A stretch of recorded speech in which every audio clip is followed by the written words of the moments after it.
Welcome to Breaking Down Patriarchy. I'm Amy McPhie Allebest. Since its invention in the 1990s, hip hop has taken the music world by storm.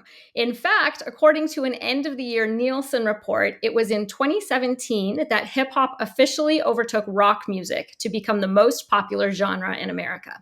And it's remained firmly in that top spot ever since, with hip hop accounting for over a quarter of all music streaming each year for the past 7 years.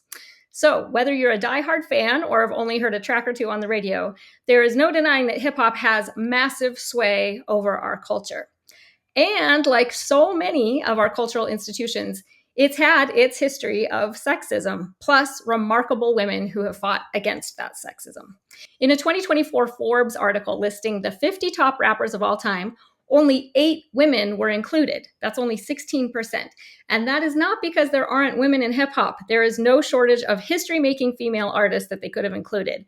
It seems that just like in other institutions, women's history and accomplishments have been largely overlooked, which is why I am so happy to be discussing the book, God Save the Queens, The Essential History of Women in Hip Hop by Kathy Iandoli.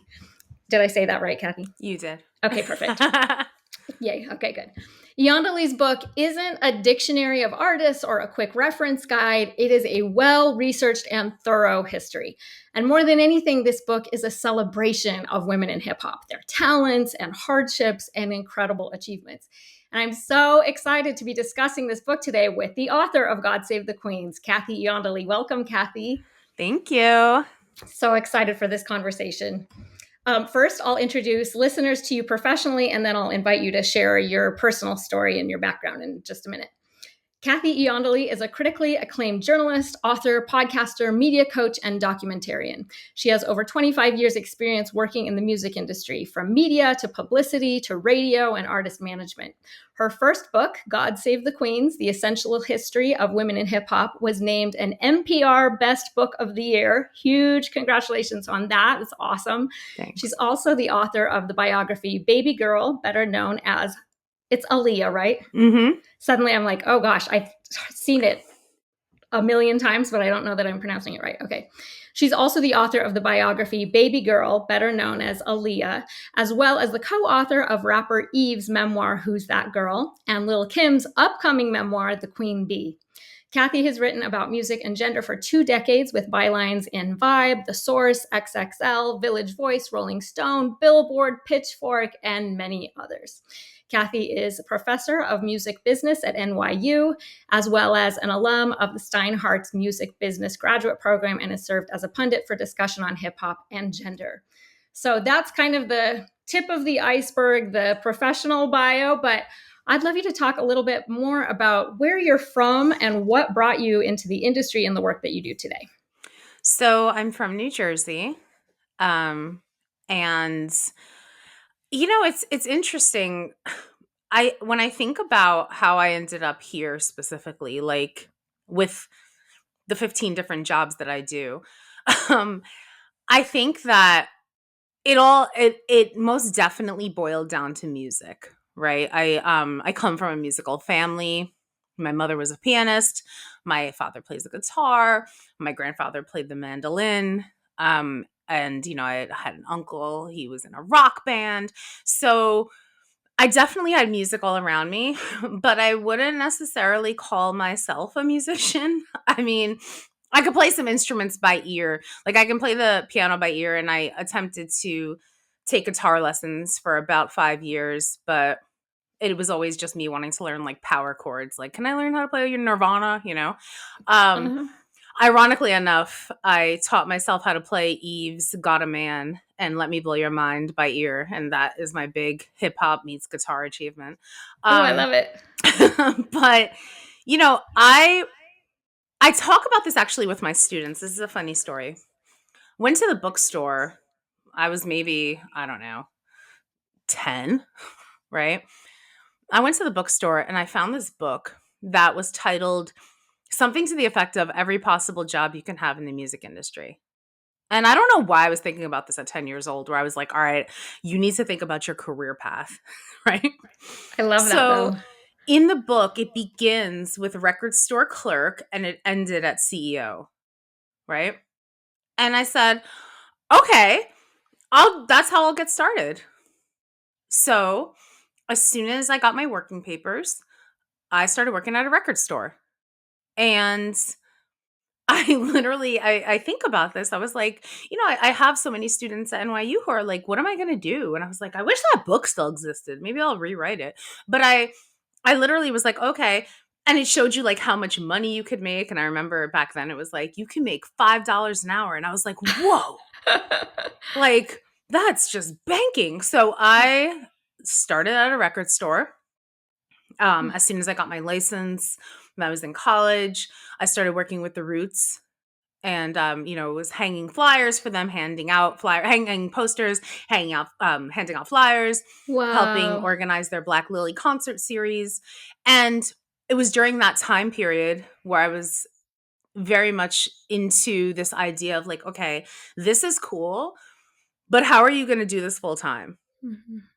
So I knew I had no artistic ability, right? But I knew how to write and I loved writing. So I was like, maybe I'll just start like writing articles.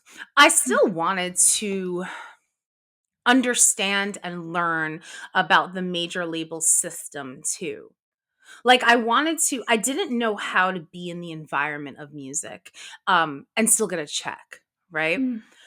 And I think the thing that became more obvious as I started to, I guess, grow in the industry is just what was the most effective way and what felt right to me to merge my love of hip hop culture and music and the idea of having it as an occupation. Mhm.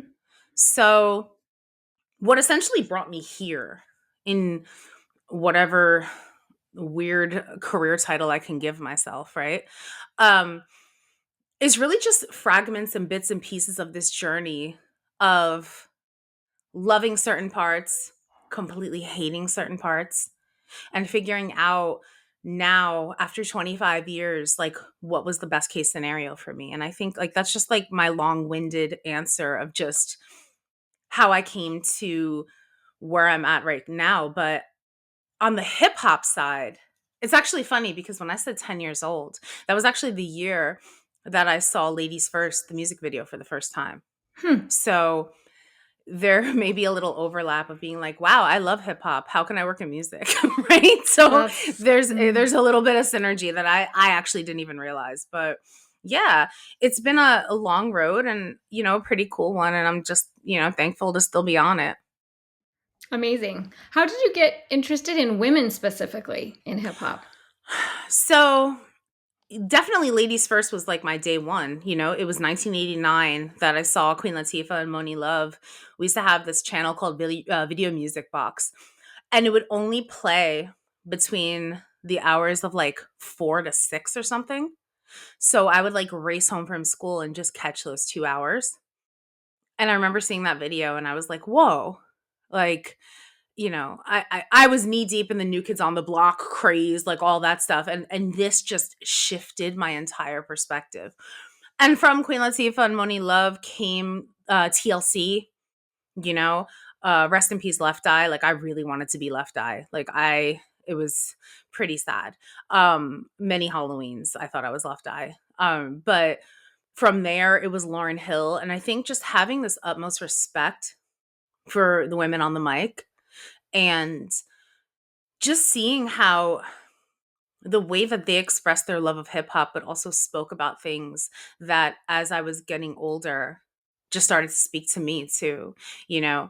And, from Lauryn Hill, it was Lil Kim and then it was Eve. And, just the journey just kept continuing to the point where, when you're learning about women in hip hop, but then also I'm growing up and I'm reading Gloria Steinem, right? And Angela B. Davis and like Bell Hooks and all of like so my worlds kind of collided in this beautiful way where when I actually wanted to write this book 10 years before it came out, and the timing just the universe just said 2018 was the year, but to actually get the book deal. But I tried to shop this book in 2008. Hmm. Yeah, why Yeah. wasn't it the right time? Had you Yeah, and how much work had you done on it in 2008? And then did you just put it on pause and wait, or what happened? So I had been talking to an agent, and he had suggested I do something similar to like a Girls Like Us, like Joni Mitchell, Carly Simon, and Carole King. And he was like, okay, think of your three archetypal women in hip hop. I was like, okay, how do you do that? Right. And he's like, okay, so you definitely want to include a Lauryn Hill, right? You want to include a Queen Latifah. And I'm like, yeah, but how do you not include MC Light? Right. Or, okay, then Little Kim. Okay, but what about Missy Elliott? Like, there were so many. What about Eve? What about Trina? So, and what about Roxanne Shante? There were just too many examples whose like careers and lives didn't exactly intersect in the way that the actual Girls Like Us book had. And he was like, well, think of the three. And I was like, who's the third? Like, I couldn't wrap my head around it. So I just put it to the side. And, I had this column in ID magazine where I was profiling women in hip hop. I was like, I'm just going to sit and I'm going to just wait, right, for the right moment.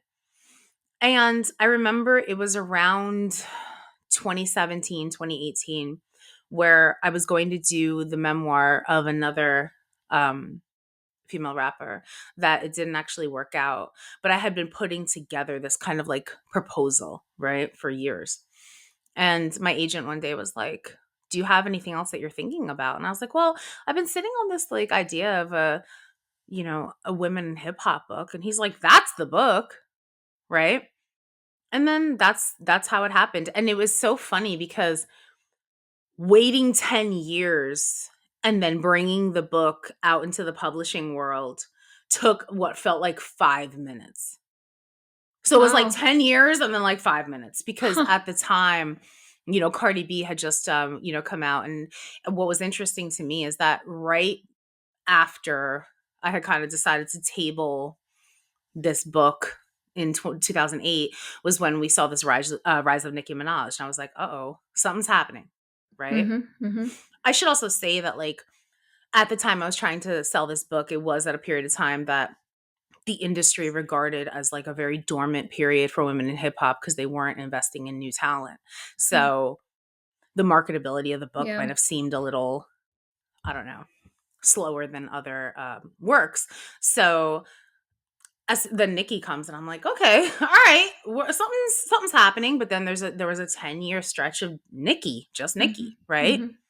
And then Cardi comes. And what's so ironic is in these meetings, I'm thinking that I'm selling this book on the strength of Nicki Minaj. And they say to me, this is perfect timing because of Cardi B. And I was like, oh, you you already jumped. Like, Mm. it was so interesting. But yeah, it was fast. It was fast when I finally did bring this book to publishing, and they were like, okay, good. Yeah, let's do it. That's so cool. I love knowing the process, partly because I'm inspired by it, and Mm-hmm. just listeners listening. I mean, sometimes you have like this idea that you're like, "Oh, could that work?" And I just think Right. it's awesome to hear other people's path with like creative endeavors and bringing to light like the work that's in us, and that's just awesome. So I'd love to highlight a lot of stories in the book. It's just this fabulous tribute to so many amazing women, and obviously we don't have time to get to all of them, and we want listeners to go buy the book, so we won't do like all the spoilers. But I wonder if you could introduce us briefly to just a few key women in hip hop's history and their achievements. I'd love it if we could start with the story of the Mercedes ladies. Oh my goodness. So, Yeah. yeah, let's start with them, and then you can just work your way down the timeline however you want. So first and foremost, I think that we collectively forget just how young the hip hop pioneers are. Like, we saw them as grown-ups. If you grew up even in like the 80s, 90s, whatever, like you saw them as like older than you, right? But in reality, they were like between the ages of like 13 and 16, right? I think Cool Herc was like at most 17 years old or something like that when he DJ'd for the party that Cindy threw, his sister Cindy. So the Mercedes ladies, if anyone's ever watched Grease or Grease 2, right? They remind me of like hip hop's Pink Ladies, right? They were just like this cool crew of women who DJ'd, MC'd, but also they were just like out in the Bronx. Like, they were just in the scene. And when the time came that they were out there performing, a lot of the guys, and when I say guys, we're still talking about teenagers, right? Yeah. Yeah. So you're talking about guys who now saw women as competition. And there's a story in the book of how the guys, like at one of the jams, when the Mercedes ladies were performing, or like an outdoor show or something, one of the guys unplugged the turntables, and in order to plug them back in, you had to like hop a fence, or you had to like stuff that like women just don't want to do, right? Mm-hmm. Like I Yeah. you know, telling me to hop a fence, I'd just go home. I'd be like, all right, never mind. But Yeah. there's this story, or like, can you like helping carry the heavy equipment? Like, imagine just being like a girl and like these guys are like competing with you now, and like you need help carrying your turntables, and they're just like, or your records, because remember, it wasn't like they had a USB or anything like that. So, in this one particular instance, Mercedes ladies were performing, and the group before them, which included Lovebug Starsky, they turned down the volume in a part of the turntables that I guess like you couldn't really tell when you're trying to set your vinyl up, and it wasn't working. Right, so it was one of those things where it's like, oh, um now you can't perform, right? And in speaking with Baby D, who was one of the DJs of the Mercedes ladies, she was like, it was like in that moment that I realized, oh, you see me as competition, that's what Mm. this is. Mm-hmm. So it was kind of like this reckoning, because it's like, wait a minute. First, it's a different story when like the guys are flirting with the girls. Like they're all in grade school, right? Like elementary, like some in high school. So it's a different story when it's like, oh, they want to date you. But it was quite another when you're performing after them. And in the story, they just kind of like turned down the dial and they needed some help. And it's a whole, there's like this whole blowout that happens. But it was emblematic of what was happening, where recognizing that women had enough talent to compete with men. And I think that was like the big takeaway. And that's the thing, each of the Hmm. stories in the book have some sort of a takeaway. It's more than just, oh, this is what happened, dot dot dot, and then I got out of it, right? Because like I think about Moni Love, right, who came from the UK. And when she got here, at the point in time that Moni got here, a lot of the guys were signing to Def Jam, right? They were feeling themselves. And she got there, and she's gorgeous, and they were trying to date her. And she wasn't trying to think about that. She wanted to MC. Like she wanted to get on stage at these shows. And the guys were too busy looking at her. So she went home, she shaved her head, she taped down her breasts, and then she came back and was like, "Okay, now you're going to have to hear me." I mean, they were still looking at her, obviously, but it was one of those things where it was like, no, now you can hear me. But to think to feel like you had to do that, I think also is just so wild, right? Yeah. Yep.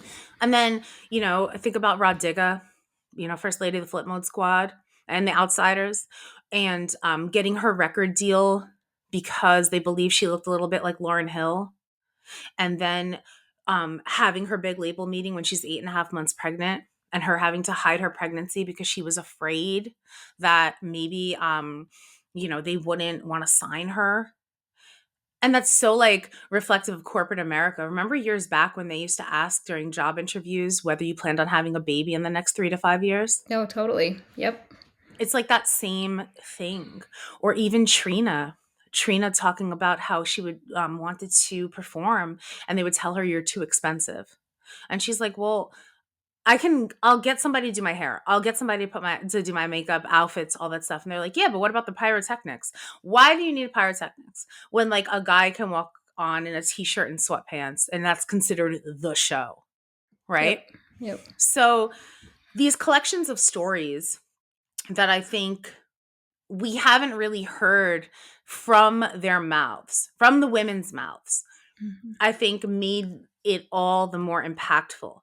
And even getting to talk to Megan Thee Stallion and watching her documentary just recently on Amazon Prime, her watching her mother from the window of the studio, watching her mother rap. And now she's the child of an MC, right? So I think that these stories, getting to hear them from the women, but then also getting to go back into other pivotal moments in hip hop history for women and just look at it all through a different lens. I think that's the strength, in my opinion, of this book. Even just years later, when I think about it and I revisit it, I'm like, it's really just, we've heard some of these stories, but we never got to take a really deep look into what these stories meant to the rest of the world and how they shaped history thereafter, you know? Yeah, for sure. I love this too, and this is why, like, this is a great collab between your work and Breaking Down Patriarchy, is because even as you're talking right now, I'm just thinking of the systemic patriarchy. One thing that I hear from men sometimes is like, men have hard lives too. Like, it's not Hmm. just easy for men. And I always say that's definitely true. Men do have hard lives, and Right. it is hard to succeed in the music industry. But I think what one thing that people don't think the next step is, like, it's hard for everybody. It's hard for humans. And then on top of that, like, have you ever gone into a job and the people who are in charge are all women and they are objectifying you, and you have to make tons of adjustments to your looks, like you said, like shave your head, wear something different so that you will be taken seriously as an artist? No, that doesn't happen to you. Or is it a big deal if your partner is, like, if you are about to become a parent, we'll say, if you're about to become a parent, has that ever been like a deal breaker in a job? And just Right. all of these things that highlight there is a system there that, on top of it being hard for everybody, it is harder for women. And we just haven't talked about it, partly because women are breaking into industries that they've never been in before. So your stories from like a couple decades ago, these are the pioneers that are like, they're going to be pain points as women enter and people figure out that they're going to have to do things differently than they've ever done them before, right? Yeah, and it's also understanding that the heart of it all, it was all fun and games when everybody was just having a good time. But the day hip hop made a dollar, the Ah, gender divide began, right? okay. Yeah. And it Yep. turned into, well, the men have to eat first, you know, and Yeah. then whatever's left, maybe we can give you some. Like, I think about like the story in the book of Sparky D, where she would get invited to these shows and they wouldn't put her on the bill, they wouldn't pay her, but they would ask her to come on stage and rap. Hmm. To the point where it was almost like a full set, but she didn't get paid, but the guy got paid, right? No. Yep. Things like that. It's so, or the concept of considering the title of first lady as this this ranking. But all that it did was make sure there was no second lady, Hmm. you know? Mm-hmm. If you Yep. keep pushing the first narrative, you don't allow generations after, Yep. you That's, know? yeah, really interesting. Okay, speaking of generations after, jumping forward to the present day, what sort Mhm. of challenges do you see female hip hop artists having to confront now? Or even if you wanted to talk about your own experiences as a woman in the industry? Well, in working, I have what I consider to now be like the coolest job in in hip hop or in the Mm-hmm. in the world, because I get to help our legends tell their stories, right?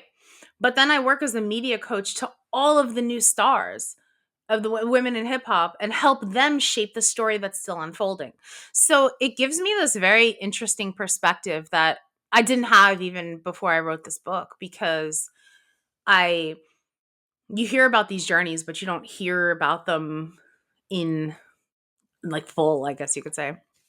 But this new generation, they suffer from understanding the patriarchy and playing the patriarchy at its own game, which then becomes the gift and the curse.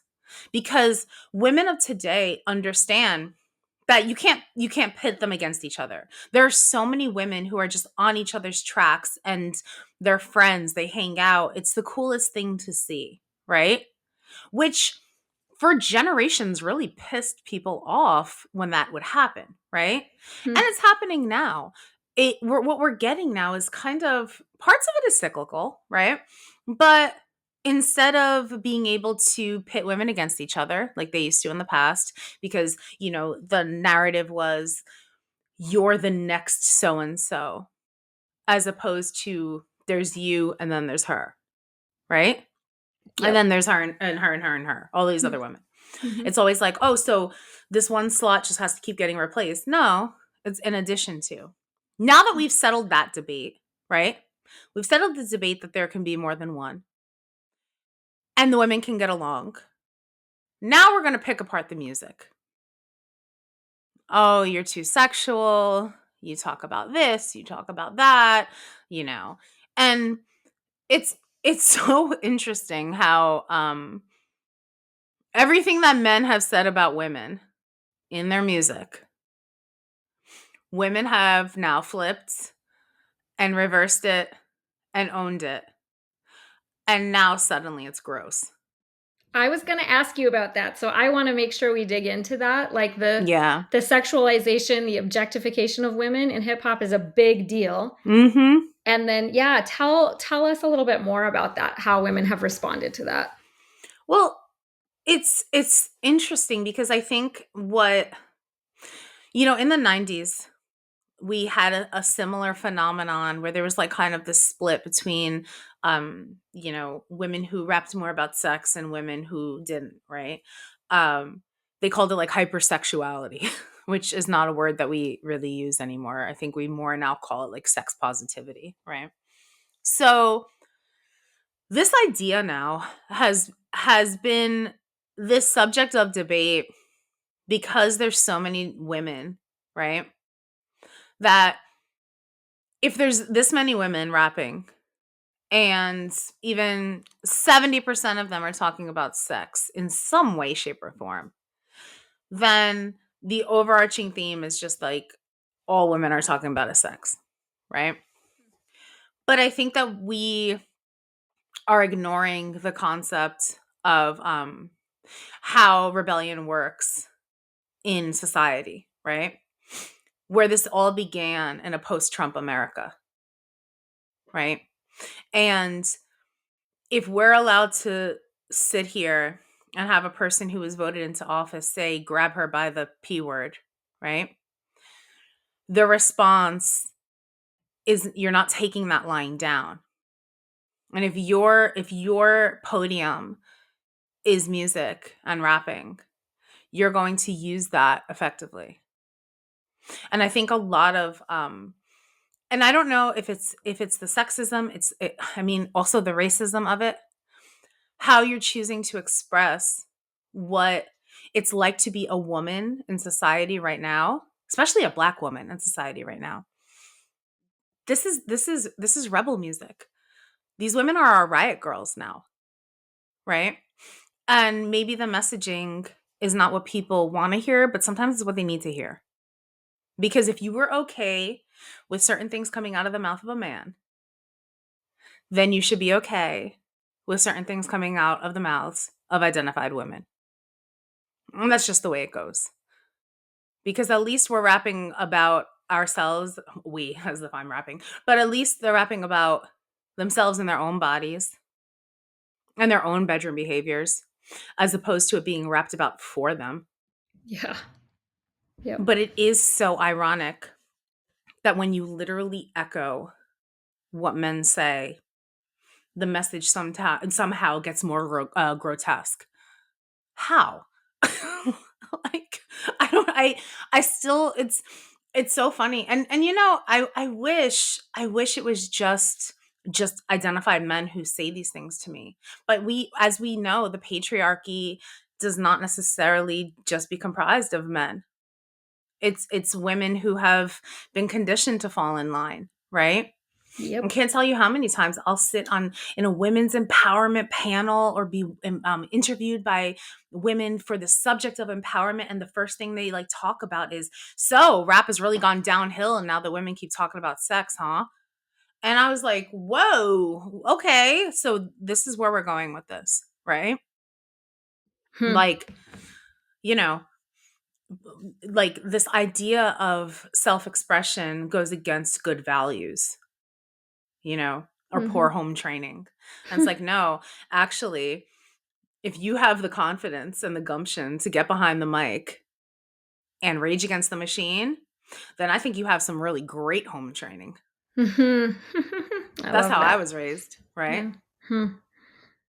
Yeah, that's a fantastic take on that. I love that. It's awesome. Okay, on a similar topic, you bring up the B word in the book too. Mm-hmm. Can you talk about that word? And maybe the difference between. I was just thinking about this actually a couple months ago. We were talking to a friend about it and whether it's okay for men to ever use that word, and whether it's okay for what, like, should anybody use that word, and how the context is different when men use it and when women use it. Well, I think when originally, in hip hop, when we talk about just like the origin story of how the B word is used, um, I wouldn't necessarily say this is like the first time, but it became more prevalent during the gangster rap era, on the West Coast. And there's a story of Yo Yo. She talks to me about how when she was on a track with Ice Cube, he wanted to call her the B word on it. And she said, hold up, no, no, no, no. That's what we're not doing. You're not calling me that, right? But I think over the years, the idea of owning that word became synonymous with the understanding of why it was being used, right? Because at first, as far as I can remember, right, it was used for women who had an attitude, right? Like, oh, you're being a B word, like you have an attitude, right? Are you hormonal? Like that whole thing, right? And then when you break down what do they mean by having an attitude? It's I don't like how you talk to me. I don't like you making decisions for me. I don't like you getting in my space. I don't like you mistreating me. This is my response to that. It's going to be an attitude, to which then you get called the B word. So if what you're doing is telling someone that the way they're treating you is not okay and that's being perceived as the B word, then I'm going to be the B word, right? And I think over the course of a couple decades, since the time we theoretically first heard the B word on a rap track, right? It then evolved into, you don't like how I move? You don't like what I'm doing? I'm going to do it 10 times better than you. I'm going to make money doing it. I'm going to hustle doing it. And I'm going to take your place while I do it, right? So now, not only am I the B word, I'm the queen B word. I'm the baddest B word, right? So we start to see it now becomes this like honorable ranking, right? But it really originated from understanding why it was being used. It's always been in response to just women asking for what they wanted. Like it's not it's so interesting where when you think about the mental gymnastics of it all, right? A man is cheating. He comes home, you scream at him. He calls you the B word. Well, yeah, but you were the one who did something wrong, right? Right. It's that whole idea. So Yep. I think in the book, what I do is I kind of travel along this journey of the B word, right? From when it was being used by men as an insult to women learning how to own it. But when men use it, it's to this day is still because of it's from a place of extreme insecurity and not feeling comfortable with women voicing their wants and needs. So, while I'm not a fan of men using it, if they use it on you and it inspires you to go harder, then, something good came out of it. Yeah. Yeah, it can be reclaimed and Mhm. made powerful for yourself. Yeah. Okay, that's great. Okay, another question I have. Um, Near the end of your book, you share an interview with the rapper Raw Digga, who talks about how she didn't always get along with female rappers. Mhm. But she says, and here's a quote, "When it was time to rise to the occasion, we banded together." And it seems like that unity, that collective front in the face Mm-hmm. of patriarchy, maybe doesn't exist today as much as it did before. Is that true? And what's the state of women banding together? Now, I think, Radhika said it, and I believe Moni Love said it too, because it was one of those things where there was so much, the discussions of the replacements had come during that period of time of, oh, you're filling the spot, whatever. What I think women of today are doing that's different from the past is, in the past it was more like, I don't want to say swallowing your pride, but it was kind of like, not even begrudgingly, but like, okay, I guess we're doing this now. We're doing this with the understanding that there are systems in place that are going to still try to single one of us out. But while we have that understanding, we still got to come together. That's what was happening in the past. Now in the present, they can't do that anymore. So I think the banding together is a little more organic than having to kind of call a truce. So, not to say that either one's more authentic than the other, one is more impactful than the other. I think when women come together, amazing things happen. But I do think that the one thing that the women of today do not have to worry about is being duped by a marketing strategy Hmm. or a major label rinse cycle that's going to just, play musical chairs with them. I think having that ability to know that those systems, while they may still kind of be in place, you don't have to play the game. I think that gives you a different level of understanding of how this game works. And now they're choosing and they want to band together. It's not more because they kind of have to band together. I love that. That's really great news, actually. That's really great to hear. Yeah, I mean, it's actually a relief. Mm-hmm. Yeah, fantastic. Okay, I guess to wrap up talking about the book, and I have a couple more questions for you afterwards. But what would you say, like as readers finish your book, what do you hope are a couple takeaways that they take with them after having read it? Um, First and foremost, I hope they have a deeper appreciation and understanding of the women who have built this, right? Built this multi billion dollar industry, right? That's first and foremost. Because without the women that are in this book, this system would not still be, the ship would not still be running. The train, all of it, none of it, right? That's first. Second of all, I really want people to understand that for every impactful moment in hip hop history, there has been a woman present in some way, shape, or form, Hmm. right? So that I think is also important because there's a lot of this bravado as it pertains to the history of hip hop now that we're over 50 years into it. This idea of like just the forefathers. But there are so many mothers in this, right? And continues to be. Um And another thing is just I really hope people just, from my perspective as the person who wrote the book, I just hope they see and they hear and they feel my heart in it because, you know, I'm not a black woman, right? I'm not a rapper, but I have been a woman in hip hop for 25 years. And I so deeply love this culture. And I really just want everyone to kind of know that, this was like a labor of love. This was written at a very terrible time in my life. And I still finished it because I loved it. And because I kind of I felt like I had no choice, in the throes of my own grief and in losing my mother during the making of this book. Mhm. So for me, this idea of still going and pushing forward, you know, so many different times, I did push forward because of the strength of the stories that I was hearing and how they inspired me, but also the women in the book who I had spoken to who honestly carried me, you know, they didn't have to do that. Like these in talking to so many women, even getting to talk to Meg about my mother and hearing about her mother, and we had both lost our mothers within a month of each other when we did the interview.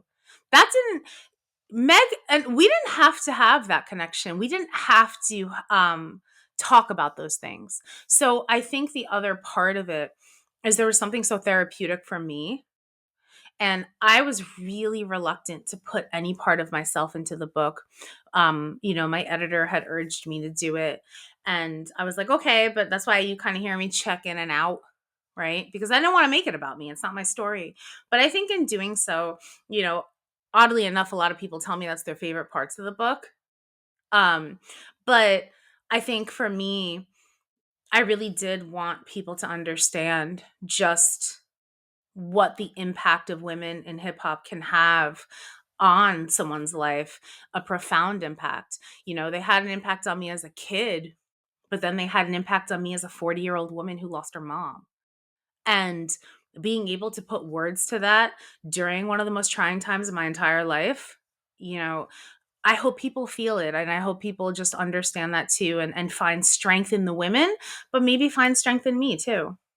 Yeah, I think that's beautiful, and I'm so glad you did that. I do think that's so powerful when that authenticity of the author comes through, and the like it's just a human being, and we're all like it's storytelling. It's in this human tradition and beautiful tradition of storytelling and being a historian. And I was going to say too, as you started to talk about women being there for all of the moments all the way through, it reminded me of one of the very first episodes we did on the podcast years ago, when we were highlighting Gerda Lerner, who is this Hmm. great women's historian, and her talking about what we've always thought of as history has been just the stories of men. And that's been labeled history when it's only been about men, written by Right. men, interpreted by men, and they've claimed universality for that history, like that's the Right. history of humanity, and the women were, I don't know, it doesn't even matter what they were doing. And she talks about women were there all along doing everything all along. So it's not like women's history is this marginal thing. It was integrated. Women have been there from the beginning. We just haven't been telling the story correctly. We've been only telling half the story forever. And so it feels like this novel, again, kind of marginal special interest story to talk about the women. And so I just so appreciate you diving into this untold story and saying, yeah, this has not been a complete history yet. So kudos to you for doing it. Thank you. Thank you. I really appreciate that. It's awesome. Okay, so one of the last things I wanted to ask you about is the other projects that you've done. And I know you've worked on a memoir about Eve, and you have an upcoming memoir with Lil Kim. So can you Hmm. talk about those projects and what those highlight? Yeah, definitely. So Eve's memoir just released in the fall. It's called Who's That Girl? And the the thing the thing about Eve's book, the cool part about Eve is I think Eve has kept her story so tight-lipped, right? And this book, she was just so transparent in talking to the reader about her journey as a multi hyphenate. Because the one thing that I think Eve brings to the table that no other artist has is just a lot of the firsts that we don't think about. She was I think the first artist. She had her own sitcom named Eve, right? Where she was the executive producer. And within like 2 years of being in the industry, she had already pivoted into television and in Hollywood and film, right? She was the first woman in hip hop. And I believe, yeah, she was the first woman in hip hop to have her own fashion line. And, you know, her telling these stories, but then also opening up about the mental, I used this phrase before, but the mental gymnastics of being a woman in this industry and everything she had to endure, but then also just understanding like when things didn't serve her. And it's a book that I'm so proud of it. I'm so proud of her. And it's just the way she just taps in, and her honesty is just, it's different. It's a different book.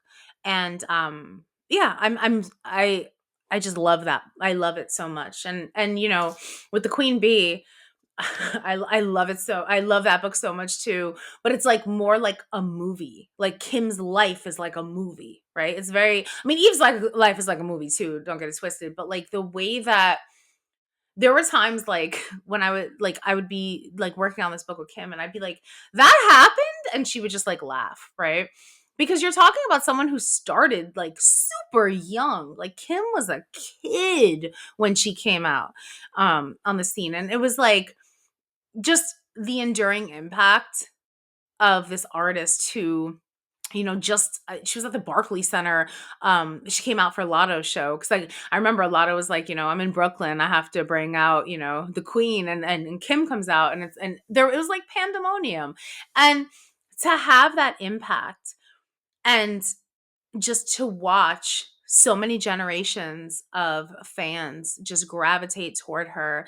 And we when we put this book together, like we knew, like we know there's something special. um but it's also just like giving you this panoramic view of not only Little Kim, but Kimberly Denise Jones. And I think like just even how she tells her story about like becoming a fashion icon too, like it's just, I'm really really excited for the world to finally get to read it.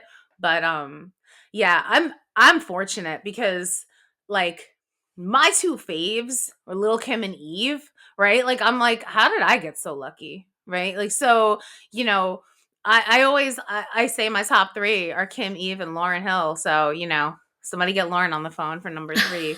But Awesome. yeah, so Oh, it's that's exciting. so great. Oh, I love it. Yeah, it does sound like a dream job, honestly, but good for you for working so hard and getting yourself to where you're able to do this. And like I said, just be telling these important stories and excavating the history that hadn't been told yet. So, so great. Okay, Thanks. well, aside from picking up a copy of all of these books, including God Save the Queens, um, and I do encourage listeners to go get these books and read them, where can we follow you? How can we learn more about your work? Do you have like social media handles or Mm-hmm. anything that you want to share so we can Well, follow you? the docuseries Ladies First, I was a producer on that. That's on Netflix, still streaming. So definitely, and you will see my face on there, but don't let that deter you. But on socials, you can find me at Kath3000. That's KATH 3000. I have two other gifting items that are well, one's out, one's, well, they'll both be out. I think by the time this airs. So my Hip Hop Queens Oracle deck, where I made inspirational messages and images that are reflective of women in hip hop, and also my mental health and hip hop record journal called Get Your Mind Right, WRITE, is gonna be out in the world. So yeah, if you do follow me on the socials, you'll see me bragging about everything, because apparently now we have to be more forward facing in these things. And let's end the imposter syndrome, right? So I I guess I'm gonna have to agree. plug it. Good for you. No, that's so great. And the more people do it, the more we can just like get over it and just, Mm-hmm. yes, exactly, promote the work that we're working so hard on. So good for you. And Kathy, what a great conversation. And am so grateful for your work. So thanks for joining us today. Thank Thanks you for so everything much you're for doing. having me.